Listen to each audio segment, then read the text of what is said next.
The inspiration for this project came from an old dresser mirror. This is the old frame. It didn't age well. So, how to make the mirror look different?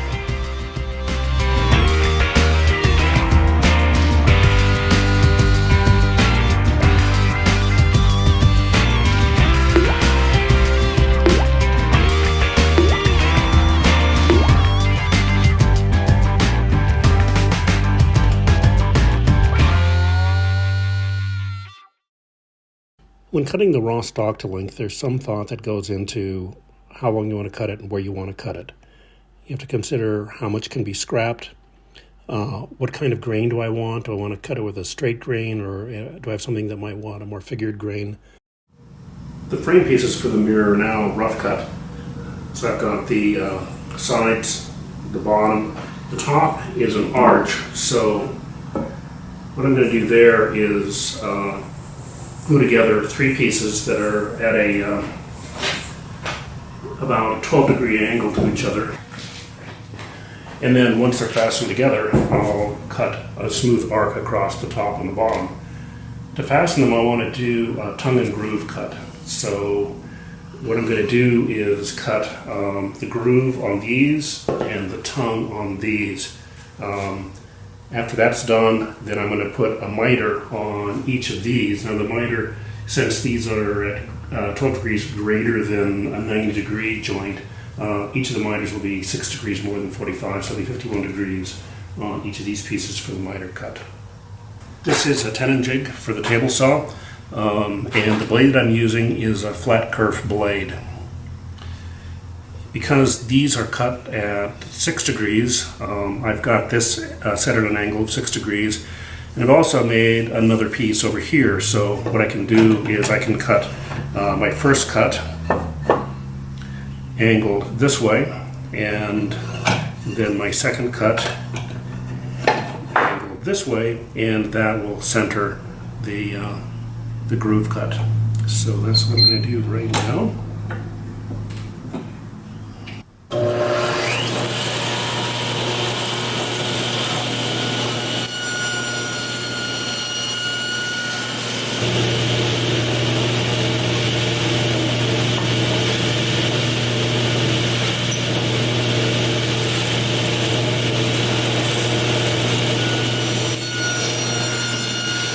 Now I want to make a cut closer in to take off this middle piece that's left. So loosen up the tenon jig, and I'll just eyeball this. And that looks pretty good.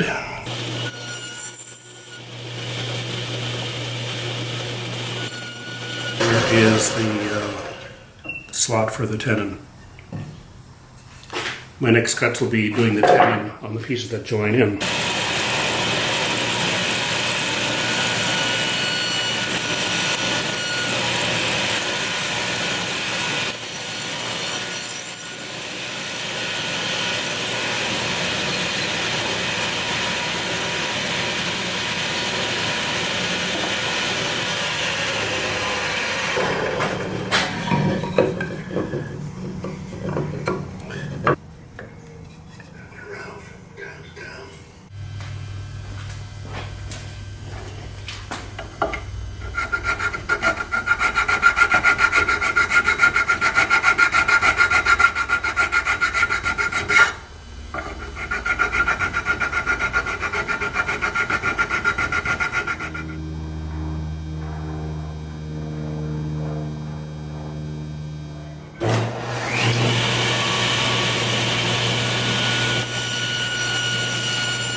And I lost my. They look surprised.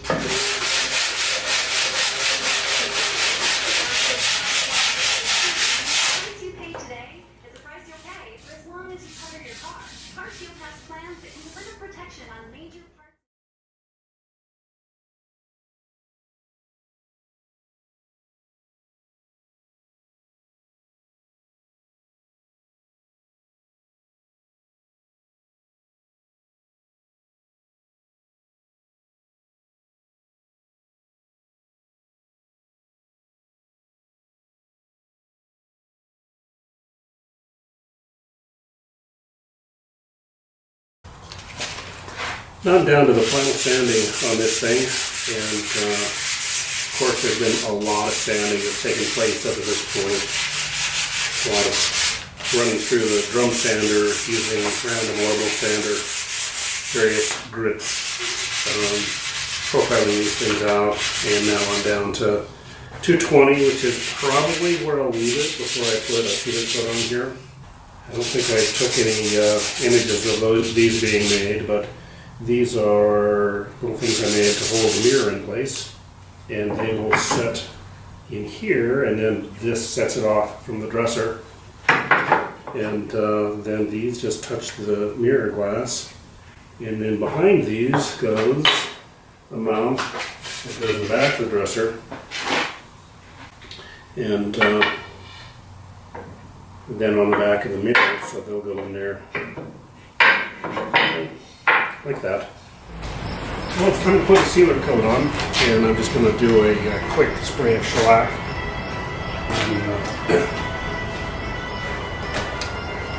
As usual, it takes a little longer to set it up than to spray. It'll probably take less than a minute to spray this out.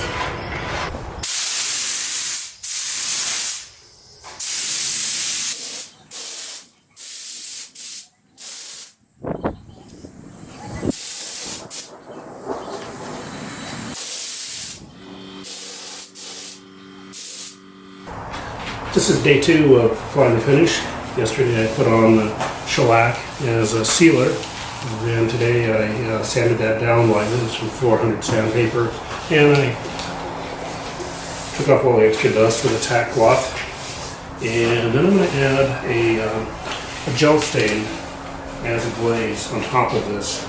Sanding sealer will help me get consistency across the different grain structures of the cherry. And the color I'm after is fairly deep brown. So let's get started.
don't have any video of the last of the assembly process,